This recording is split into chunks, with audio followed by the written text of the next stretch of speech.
رات جو خالد رضی اللہ تعالیٰ عنہ نے مدینہ سے دور دمشق میں خلیفہ اول حضرت ابوبکر صدیق رضی اللہ تعالیٰ عنہ کی رحلت پر روتے گزار دی تھی، اس رات سے 1.5-2 مہینے پہلے مدینہ پر ماتم کے بادل چھانے لگے تھے۔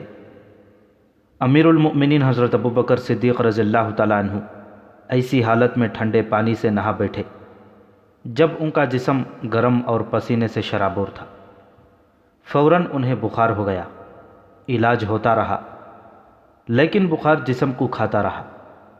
اگر امیر المؤمنین آرام کرتے تو شاید بخار کا درجہ حرارت گر جاتا، مگر بیماری کی حالت میں بھی انہوں نے اپنے آپ کو امور سلطنت میں مصروف رکھا۔ ایک روایت یہ بھی ہے کہ حضرت ابوبکر صدیق رضی اللہ تعالیٰ عنہ نے علاج کرایا ہی نہیں تھا۔ انہیں ایک روز تیمارداروں نے کہا کہ طبیب کو بلا کر علاج کرائیں۔ میں نے طبیب کو بلایا تھا، امیر المؤمنین نے کہا۔ اس نے کہا تھا کہ علاج اور آرام کی ضرورت ہے۔ میں نے اسے کہا تھا کہ میں جو چاہوں گا کروں گا۔ میں نے اسے واپس بھیج دیا۔ علاج کیوں نہیں کرایا امیر المؤمنین؟ آخری منزل پر آ پہنچا ہوں میرے رفیقوں۔ خلیفۃ المسلمین حضرت ابوبکر صدیق رضی اللہ تعالیٰ عنہ نے کہا، اللہ نے جو کام میرے سپرد کیے تھے وہ اگر سب کے سب پورے نہیں ہوئے تو میرے لیے یہ اطمینان کیا کم ہے کہ میں نے کوتاہی نہیں کی۔ میں اللہ کے محبوب صلی اللہ علیہ وسلم کے پاس جا رہا ہوں۔ تاریخ گواہ ہے کہ حضرت ابوبکر صدیق رضی اللہ تعالیٰ عنہ نے اپنے 2 سال اور 3 ماہ کے دور خلافت میں معجزہ نما کام کیے تھے۔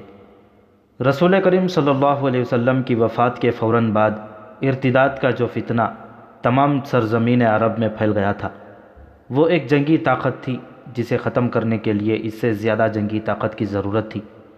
لیکن ابو بکر رضی اللہ تعالیٰ عنہ نے تدبر سے اور جنگی فہم و فراست سے مجاہدین اسلام کی قلیل تعداد کو استعمال کیا اور تھوڑے سے عرصے میں ارتداد کے فتنے اور اس کی جنگی طاقت کو ریزہ ریزہ کر دیا۔ اس کے نتیجے میں ان تمام قبیلوں نے جو ارتداد کی لپیٹ میں آ گئے تھے اسلام قبول کر لیا۔ ابو بکر رضی اللہ تعالیٰ عنہ نے آنے والے مسلمان حکمرانوں، امراء اور وزراء کے لیے یہ سبق ورثے میں چھوڑا ہے کہ ان میں بے لوث جذبہ ہو، اقتدار کی ہوس اور کوئی ذاتی مفاد نہ ہو تو پوری قوم مجاہدین کا لشکر بن جاتی ہے، اور قوم کی تعداد کتنی ہی کم کیوں نہ ہو وہ کفر کی چٹانوں کے دل چاک کر دیا کرتی ہیں۔ یہ سربراہ سلطنت پر منحصر ہے کہ قوم فتح و کامرانی کی رفتوں تک جاتی ہے یا ذلت و رسوائی کی اندھیری کھائیوں میں۔ ارتداد کے علاوہ بھی کہیں بغاوت اور کہیں شورش تھی۔ خلیفہ اول ابوبکر رضی اللہ تعالیٰ عنہ نے ہر سو امن و امان قائم کر دیا تھا، فتنہ و فساد نہ رہا، بغاوت اور شورش نہ رہی، تو ابوبکر رضی اللہ تعالیٰ عنہ نے انتہائی جرأت مندانہ فیصلہ کیا۔ انہوں نے مجاہدین کو فارس جیسی شہنشاہی کے خلاف اور پھر اسی جیسی دوسری بڑی جنگی طاقت کے خلاف بھیج دیا۔ مجاہدین نے کسریٰ کی طاقت کو کچل کر ان کے بے شمار علاقے کو اسلامی سلطنت میں شامل کر لیا۔ پھر قیصر روم کی فوج پر دہشت بن کر چھا گئے اور ان کے کئی علاقے اسلامی سلطنت میں آ گئے۔ کسریٰ بھی اور قیصر بھی اپنے آپ کو ناقابل تسخیر سمجھتے تھے۔ مسلمانوں نے خلیفہ اول کے احکام کی پیروی کرتے ہوئے ان دونوں دشمنان اسلام کا گھمنڈ توڑ دیا اور اسلامی فوج کو ایک طاقت بنا دیا۔ انہی جنگوں میں مجاہدین کو فوج کی صورت میں منظم کیا گیا تھا۔ ابوبکر صدیق رضی اللہ تعالیٰ عنہ کی سب سے بڑی کامیابی یہ تھی کہ اسلام ایک مذہب کی صورت میں ہی عرب سے عراق اور شام میں نہ پھیلا، بلکہ اس سے اسلامی تمدن اور اسلامی تہذیب بھی پھیلی۔ بلکہ یوں کہنا درست ہوگا کہ ایک نئے کلچر نے جنم لیا جسے لوگوں نے اسلامی کہا اور اسے اپنایا۔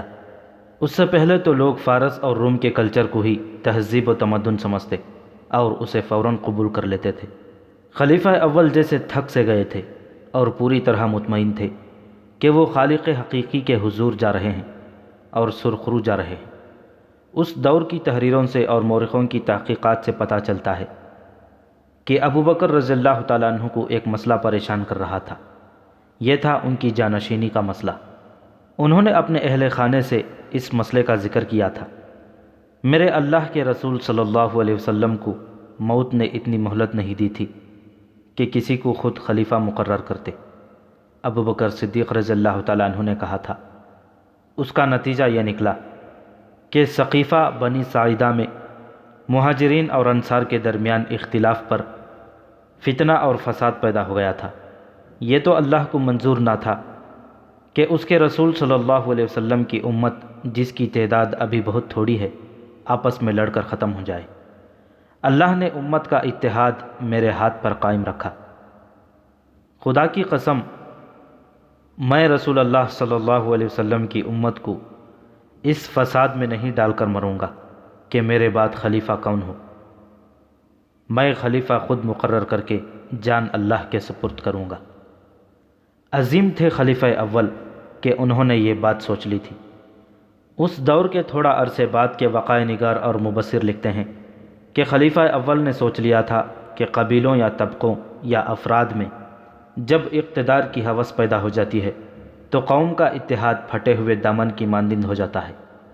فوجوں کی پیش قدمی پسپائی میں بدل جاتی ہے، پیچھے ہٹتا ہوا دشمن آگے بڑھنے لگتا ہے، پھر فوج بھی اقتدار کی جنگ کا ہتھیار بن جاتی ہے اور سالار سلطانی کے خواب دیکھنے لگتے ہیں۔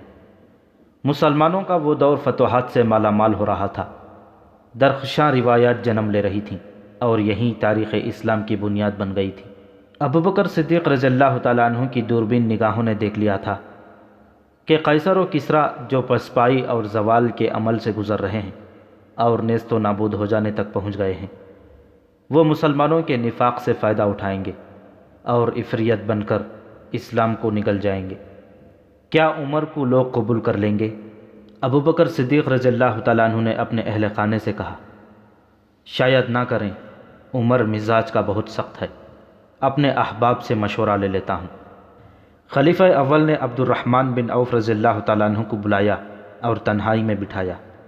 ابن عوف، ابوبکر صدیق رضی اللہ تعالیٰ عنہ نے کہا، کیا تم مجھے سچے دل سے بتا سکتا ہے کہ عمر بن خطاب کیسا آدمی ہے؟ تو اسے کیسا سمجھتا ہے؟ خدا کی قسم، خلیفہ رسول عبد الرحمن بن عوف رضی اللہ تعالیٰ عنہ نے کہا، جو میں جانتا ہوں وہ اس سے بہتر نہیں جو تو جانتا ہے، جو کچھ بھی تو جانتا ہے کہہ دے۔ ابوبکر صدیق رضی اللہ تعالیٰ عنہ نے کہا، خلیفہ رسول، ہم میں کوئی بھی ایسا نہیں جو عمر بن خطاب سے بہتر ہو، لیکن اس کی طبیعت میں جو سختی ہے وہ بھی ہم میں سے کسی میں نہیں۔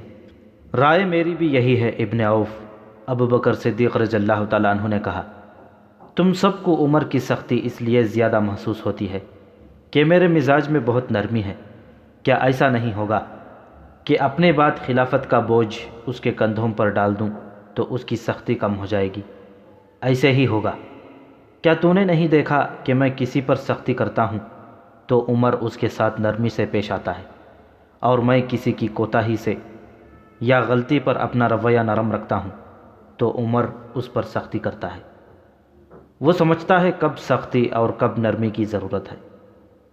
بے شک ایسا ہی ہے، عبد الرحمن رضی اللہ تعالیٰ عنہ نے کہا، خلیفہ رسول، بے شک ایسا ہی ہے۔ اس بات کا خیال رکھنا ابو محمد۔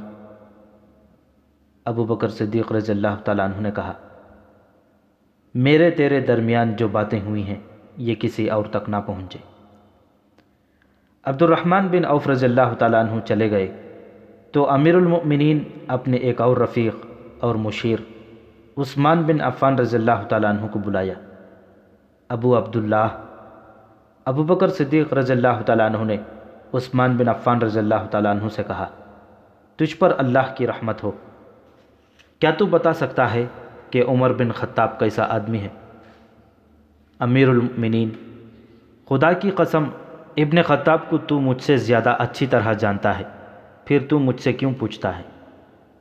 اس لیے کہ میں اپنی رائے رسول اللہ صلی اللہ علیہ وسلم کی امت پر نہیں ٹھونسنا چاہتا۔ ابوبکر صدیق رضی اللہ تعالیٰ عنہ نے کہا، میں تیری رائے ضرور لوں گا۔ امیر المؤمنین عثمان بن عفان رضی اللہ تعالیٰ عنہ نے کہا، عمر کا باطن اس کے ظاہر سے اچھا ہے، اور جو علم و دانش اس کے پاس ہے وہ ہم میں سے کسی میں نہیں۔ ایک اور سوال کا جواب دے دے ابو عبداللہ۔ ابو بکر صدیق رضی اللہ تعالیٰ عنہ نے عثمان بن عفان سے کہا، اگر میں اپنے بعد خلافت عمر کے سپرد کر جاؤں تو تیرا کیا خیال ہے کہ وہ تم سب پر سختی کرے گا؟ ابن خطاب جو کچھ بھی کرے گا ہم اس کی اطاعت میں فرق نہیں آنے دیں گے۔ عثمان بن عفان رضی اللہ تعالیٰ عنہ نے کہا، ابو عبداللہ اللہ تجھ پر رحم و کرم کرے۔ ابو بکر صدیق رضی اللہ تعالیٰ عنہ نے کہا، میں نے جو تجھے کہا اور تو نے جو مجھے کہا یہ کسی اور کے کانوں تک نہ پہنچے۔ ابو بکر صدیق رضی اللہ تعالیٰ عنہ نے کئی اور صحابہ اکرام سے عمر رضی اللہ تعالیٰ عنہ کے متعلق رائے لی، ان میں مہاجرین بھی تھے، انصار بھی۔ ابو بکر رضی اللہ تعالیٰ عنہ نے ہر ایک سے کہا تھا کہ وہ کسی اور سے اس گفتگو کا ذکر نہ کریں، لیکن یہ معاملہ اتنا اہم تھا کہ انہوں نے ایک دوسرے کے ساتھ بات کی۔ یہ آئندہ خلافت کا معاملہ تھا اور صحابہ اکرام رضی اللہ تعالیٰ عنہ مجمعین کے لیے مسئلہ یہ تھا کہ ابو بکر رضی اللہ تعالیٰ عنہ عمر کو خلیفہ مقرر کر رہے ہیں۔ عمر رضی اللہ تعالیٰ عنہ سخت طبیعت کے مالک تھے، ان کے فیصلے بڑے سخت ہوتے اور وہ بڑی سختی سے ان پر عمل کراتے تھے۔ ان سب نے ایک وفد اس مقصد کے لیے بنایا کہ ابو بکر رضی اللہ تعالیٰ عنہ کو قائل کریں کہ عمر بن خطاب کو خلیفہ مقرر نہ کریں۔ جب یہ وفد خلیفہ اول کے پاس گیا تو وہ لیٹے ہوئے تھے، بخار نے انہیں اتنا کمزور کر دیا تھا کہ اپنے زور سے اٹھ بھی نہیں سکتے تھے۔ امیر المؤمنین وفد کے قائد نے کہا، خدا کی قسم عمر خلیفہ نہیں ہو سکتا، اگر تو نے اس کو خلیفہ مقرر کر دیا تو اللہ کی باز پرس کا تیرے پاس کوئی جواب نہ ہوگا۔ عمر تیری خلافت میں سب پر رعب اور غصہ جھاڑتا ہے، اور وہ خود خلیفہ بن گیا تو اس کا رویہ ظالموں جیسا ہو جائے گا۔ ابو بکر صدیق رضی اللہ تعالیٰ عنہ کو غصہ آ گیا، انہوں نے اٹھنے کی کوشش کی لیکن اٹھ نہ سکے۔ مجھے بٹھاؤ، انہوں نے غصیلی آواز میں کہا۔ انہیں سہارا دے کر بٹھا دیا گیا۔ کیا تم سب مجھے اللہ کی باز پرس سے اور اس کے غضب سے ڈرانے آئے ہو؟ ابو بکر صدیق رضی اللہ تعالیٰ عنہ نے غصے اور نقاہت سے کامتی ہوئی آواز میں کہا، میں اللہ کے حضور جا کر کہوں گا، میرے رب، میں نے تیرے بندوں میں سے بہترین بندے کو خلافت کی ذمہ داری سونپی ہے، اور میں نے جو کہا ہے وہ تمام لوگوں کو سنا دو۔ میں نے عمر بن خطاب کو خلیفہ مقرر کر دیا ہے۔ وہ سب جو حضرت ابوبکر صدیق رضی اللہ تعالیٰ عنہ کو ان کے فیصلے کے خلاف قائل کرنے آئے تھے خاموش ہو گئے اور شرمسار بھی ہوئے کہ انہوں نے امیر المؤمنین کو بیماری کی حالت میں پریشان کیا ہے۔ وہ سب اٹھ کر چلے گئے۔ اس سے اگلے روز ابوبکر رضی اللہ تعالیٰ عنہ نے عثمان بن عفان کو بلایا۔ عثمان رضی اللہ تعالیٰ عنہ خلیفہ کے کاتب تھے۔ ابو عبداللہ ابوبکر صدیق رضی اللہ تعالیٰ عنہ نے عثمان بن عفان سے کہا، لکھ جو میں بولتا ہوں۔ انہوں نے لکھوایا، بسم اللہ الرحمن الرحیم۔ یہ وصیت ہے جو ابو بکر بن ابو قحافہ نے اس وقت لکھوائی ہے جب وہ دنیا سے رخصت ہو کر موت کے بعد کی زندگی میں داخل ہو رہا تھا۔ ایسے وقت پکا کافر بھی ایمان لے آتا ہے، اور جس نے کبھی سچ نہ بولا ہو وہ بھی سچ بولنے لگتا ہے۔ میں اپنے بعد عمر بن خطاب کو تمہارا خلیفہ مقرر کرتا ہوں۔ تم سب پر اس کی اطاعت فرض ہے۔ میں نے تمہاری بھلائی اور بہتری میں کوئی کسر نہیں رہنے دی۔ اگر عمر نے تم پر زیادتی کی اور عدل و انصاف نہ کیا تو وہ ہر انسان کی طرح اللہ کے حضور جواب دہ ہوگا۔ مجھے امید ہے کہ عمر عدل و انصاف کا دامن نہیں چھوڑے گا۔ میں نے جو فیصلہ کیا ہے اس میں تمہاری بھلائی اور بڑائی کے سوا اور کچھ نہیں سوچا۔ وصیت لکھواتے لکھواتے ابو بکر صدیق رضی اللہ تعالیٰ عنہ پر غشی طاری ہو گئی تھی۔ انہوں نے یہاں تک لکھوایا، میں اپنے اوپر عمر بن خطاب کو، اور وہ غشی میں چلے گئے۔ عثمان بن عفان نے خود یہ فقرہ مکمل لکھ دیا، تمہارا خلیفہ مقرر کرتا ہوں، تم سب پر اس کی اطاعت فرض ہے۔ میں نے تمہاری بھلائی اور بہتری میں کوئی کسر نہیں رہنے دی۔ ابو بکر صدیق رضی اللہ تعالیٰ عنہ ہوش میں آئے۔ ابو عبداللہ ابو بکر رضی اللہ تعالیٰ عنہ نے کہا، پڑھ جو میں نے لکھوایا ہے۔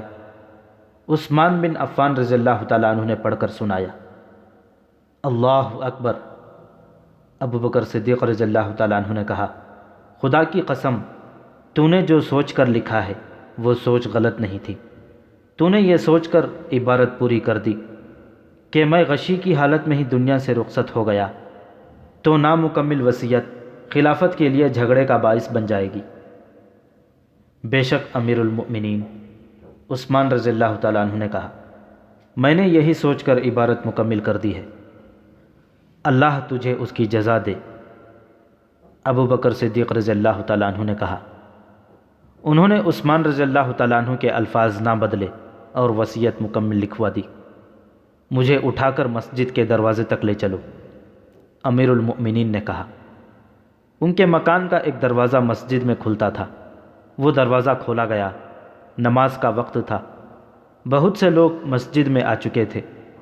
ابو بکر صدیق رضی اللہ تعالیٰ عنہ کی زوجہ اسما بنت امیس انہیں دونوں ہاتھوں سے سہارا دے کر مسجد والے دروازے تک لے گئیں۔ نمازیوں نے انہیں دیکھا تو متوجہ ہوئے۔ میرے بھائیوں، ابو بکر صدیق رضی اللہ تعالیٰ عنہ نے نقاہت کے باوجود بلند آواز سے بولنے کی کوشش کرتے ہوئے کہا، کیا تم اس شخص پر راضی ہوگے جسے میں خلیفہ مقرر کروں؟ میں نے اس میں تمہاری بھلائی سوچی ہے اور اپنے کسی رشتہ دار کو خلیفہ مقرر نہیں کیا۔ میرے بعد عمر بن خطاب خلیفہ ہوگا، کیا تم سب اس کی اطاعت کرو گے؟ ہاں امیر المؤمنین، بہت سی آوازیں آئیں۔ ہم اس فیصلے کو قبول کرتے ہیں، ہم ابن خطاب کی اطاعت قبول کرتے ہیں۔ اس کے بعد ابو بکر رضی اللہ تعالیٰ عنہ نے وصیت پر اپنی مہر ثبت کر دی۔ ابو بکر صدیق رضی اللہ تعالیٰ عنہ کا پیشہ تجارت تھا، لیکن خلافت کا بوجھ کندھوں پر آ پڑا تو تجارت کی طرف توجہ نہ دے سکے۔ گزر اوقات تو کرنی ہی تھی۔ انہوں نے اپنے کنبے کے لیے بیت المال سے کچھ الوینس منظور کرا لیا تھا۔ اب جب انہوں نے محسوس کر لیا کہ وہ زندہ نہیں رہ سکیں گے تو انہوں نے اپنے اہل خانے سے کہا کہ ان کی جو تھوڑی سی زمین ہے وہ ان کی وفات کے بعد بیچ کر یہ تمام رقم جو وہ گزارے کے لیے بیت المال سے لیتے رہے ہیں بیت المال میں جمع کرا دیں۔ سب میرے قریب آ جاؤ۔ حضرت ابو بکر صدیق رضی اللہ تعالیٰ عنہ نے آخری وقت اہل خانے کو بٹھا کر کہا، مجھے صرف 2 کپڑوں کا کفن پہنا کر دفن کرنا۔ تم دیکھتے رہے ہو کہ میں ایک ہی کپڑا پہنا کرتا تھا، اس کے ساتھ ایک کپڑا اور ملا لینا، ان کپڑوں کو پہلے دھو لینا۔ ہم 3 نئے کپڑے لے سکتے ہیں۔ عائشہ رضی اللہ تعالیٰ عنہا نے کہا، کفن 3 کپڑوں کا ہوتا ہے۔ نہیں عزیز بیٹی، ابو بکر صدیق رضی اللہ تعالیٰ عنہ نے کہا، کفن تو اس لیے ہوتا ہے کہ جسم سے کوئی مواد اور نمی نکلے تو اسے کفن چوس لے۔ کفن پرانے کپڑوں کا ہوا تو کیا نئے کپڑے پہننے کا حق زندہ لوگوں کا ہے؟ مجھے غسل اسما بنت امیس زوجہ دے گی، اگر اکیلے غسل نہ دے سکے تو اپنے بیٹے کو ساتھ لے لے۔ اتنے میں اندر اطلاع دی گئی کہ عراق کے محاذ سے مثنہ بن حارثہ آئے ہیں۔ گھر کے کسی فرد نے کہا کہ امیر المؤمنین رضی اللہ تعالیٰ عنہ اس وقت بات کرنے کے قابل نہیں۔ امیر المؤمنین رضی اللہ تعالیٰ عنہ نے قدر درشت لہجے میں کہا، اسے آنے دو، وہ بہت دور سے آیا ہے، جب تک میرا سانس چل رہا ہے میں اپنے فرائض سے کوتاہی نہیں کر سکتا۔ مثنہ کو اندر بلایا گیا۔ انہوں نے جب ابو بکر صدیق رضی اللہ تعالیٰ عنہ کی حالت دیکھی تو پشیمان ہو گئے اور بات کرنے سے جھجکنے لگے۔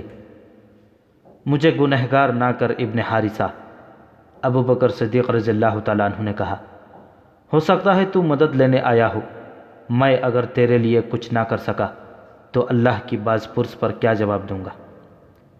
یا امیر المؤمنین، مثنہ بن حارثہ نے کہا، محاذ ہمارے قابو میں ہے، حالات ہمارے حق میں ہیں، لیکن تعداد کی کمی پریشان کرتی ہے۔ مسلمان اب اتنے نہیں رہے کہ انہیں فوج میں شامل کر کے محاذوں پر بھیجا جائے۔ جو جہاد کے قابل تھے وہ پہلے ہی محاذوں پر ہیں۔ امیر المؤمنین کے حکم سے ان لوگوں کو مجاہدین کی صفوں میں کھڑا نہیں کیا جا سکتا جو مرتد ہو گئے تھے۔ میں یہ درخواست لے کر آیا ہوں کہ کہ ان میں بہت سے ایسے ہیں جو سچے دل سے اسلام قبول کر چکے ہیں اور محاذوں پر جانا چاہتے ہیں۔ کیا امیر المؤمنین انہیں فوج میں شامل ہونے کی اجازت دیں گے؟ ابن خطاب کو بلاؤ، امیر المؤمنین نے کہا۔ عمر رضی اللہ تعالیٰ عنہ دور نہیں تھے، جلدی آ گئے۔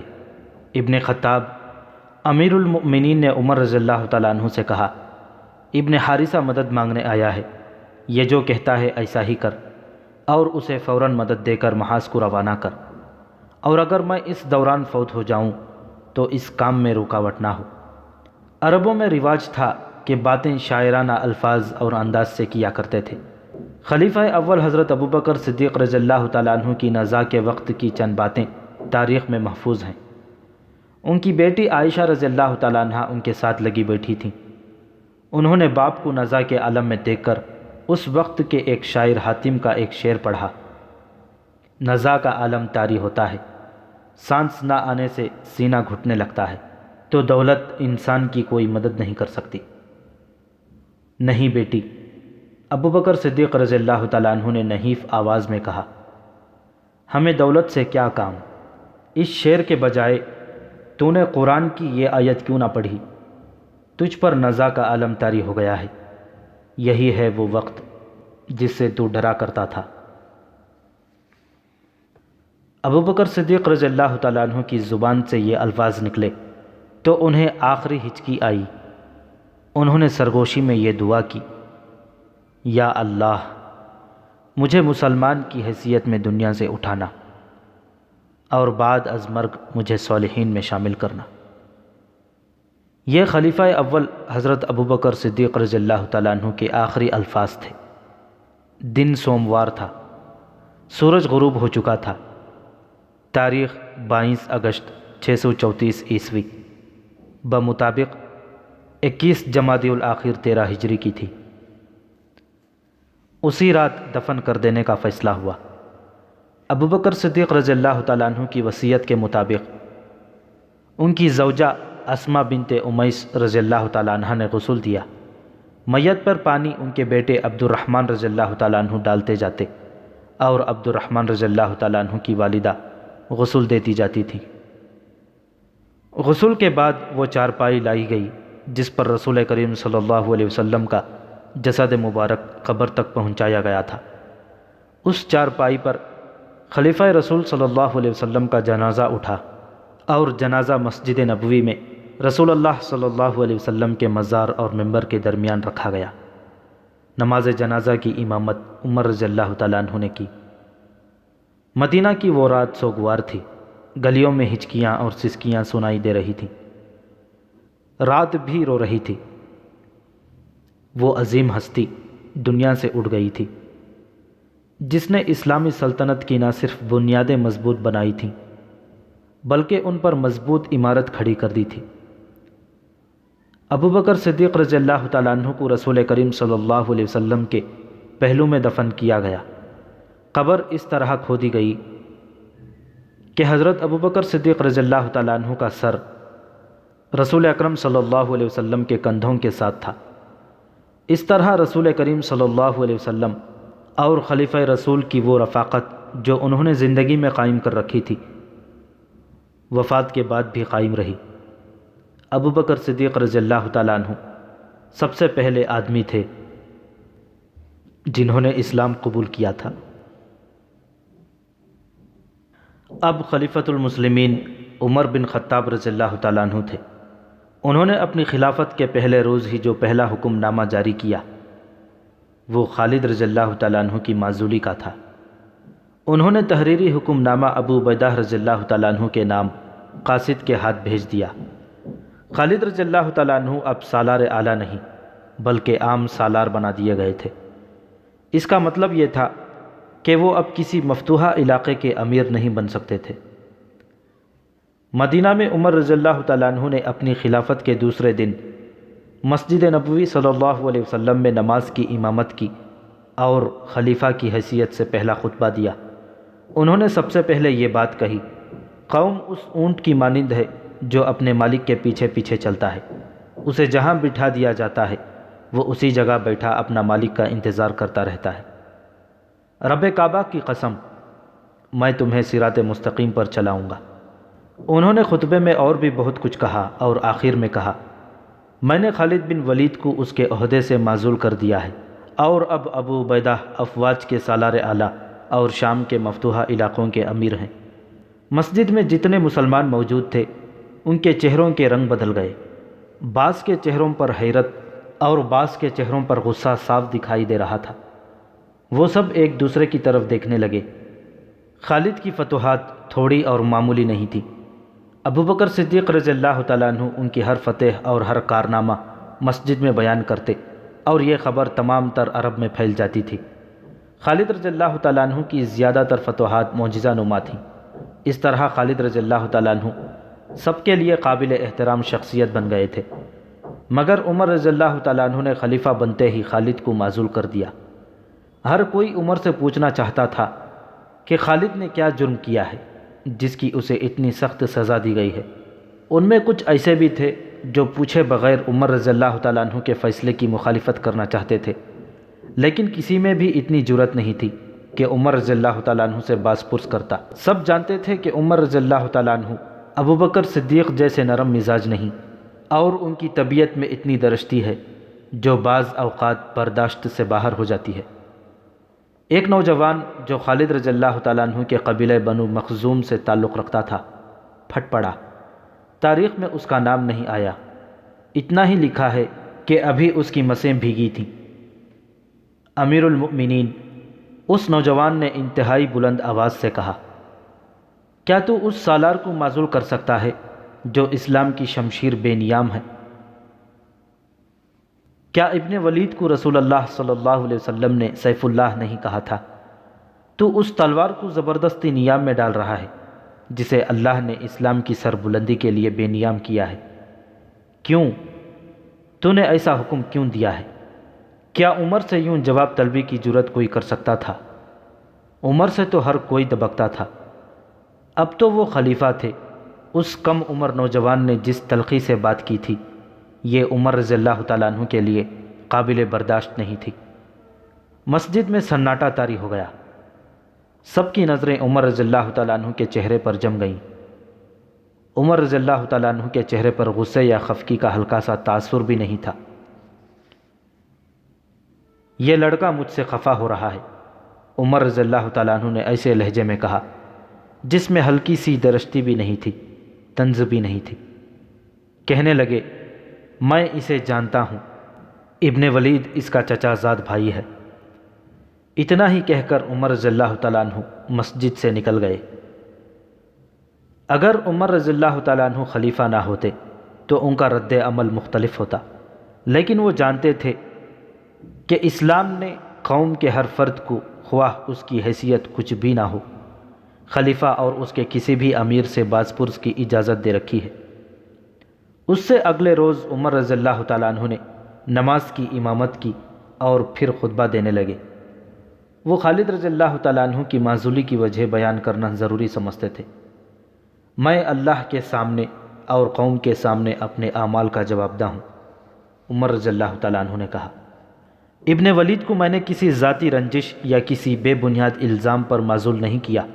وہ امیر خاندان کا فرد ہے، اس نے امیری میں پرورش پائی ہے، اس لیے ابھی تک اس کی عادتیں امیروں جیسی ہیں۔ وہ شاعروں کو بڑے بڑے انعام دیتا ہے، رقمیں ضائع کرتا ہے۔ یہ رقمیں بیت المال میں آنی چاہیے یا امداد کے طلبگار گھرانوں میں جانی چاہیے۔ وہ پہلوانوں، شہ سواروں اور تیغ زنوں کو بھی انعام دیتا ہے۔ مجھے ابوبکر رضی اللہ تعالیٰ عنہ کی خلافت کے وقت بتایا گیا تھا کہ ابن ولید نے اشعث بن قیس کو 10,000 درہم انعام میں دیے ہیں۔ اگر اس نے یہ رقم مال غنیمت میں سے دی ہے تو یہ مجرمانہ خیانت ہے، اور اگر اس نے اپنے حصے میں سے یہ انعام دیا ہے تو یہ مجرمانہ اسراف ہے۔ اسلام اس عیاشی اور فضول خرچی کی اجازت نہیں دیتا۔ میں خلیفہ اول کو جو مشورے دیا کرتا تھا ان پر میں خود عمل کیوں نہ کروں؟ لوگ خاموش تر ہو گئے، لیکن اس میں بیشتر ایسے تھے جو خالد کی معزولی کو بہت زیادہ سزا اور بے انصافی کہتے تھے۔ مورخ یہاں تک تو متفق ہیں کہ خلیفہ دوم عمر بن خطاب رضی اللہ تعالیٰ عنہ نے خالد رضی اللہ تعالیٰ عنہ کو ان کی فضول خرچی کی وجہ سے معزول کیا تھا، لیکن مورخوں میں کچھ اختلاف پایا جاتا ہے۔ ان میں بعض نے کچھ اور وجوہات بھی بیان کی ہیں۔ وہ کہتے ہیں کہ خالد رضی اللہ تعالیٰ عنہ کے طور طریقے شاہانہ تھے، وہ مفتوحہ علاقوں کے امیر تھے، لیکن ان کی عادتیں خود مختار حکمرانوں جیسی تھیں، جسے چاہتے انعام و اکرام سے مالا مال کر دیتے اور کسی حقدار اور نادار کا خیال نہیں رکھتے تھے۔ انہوں نے یہ بھی لکھا ہے کہ عمر رضی اللہ تعالیٰ عنہ کو خدشہ تھا کہ خالد کا ہاتھ نہ روکا تو مفتوحہ علاقوں کے لوگ کسی بھی وقت مدینہ کے خلاف بغاوت کر دیں گے، اس صورت میں رومی ان کی مدد کو آ جائیں گے۔ صحیح الزام وہی معلوم ہوتا ہے جو عمر رضی اللہ تعالیٰ عنہ نے خطبے میں بتایا تھا، یعنی خالد نے اشعث بن قیس کو 10,000 درہم انعام دیا تھا، اور یہ بھی صحیح تھا کہ خالد رضی اللہ تعالیٰ عنہ اخراجات کے معاملے میں محتاط نہیں تھے، لیکن ان کے خلاف بددیانتی اور خیانت کا الزام صحیح نہیں تھا۔ وہ اپنے حصے کے مال غنیمت میں سے خرچ کیا کرتے تھے۔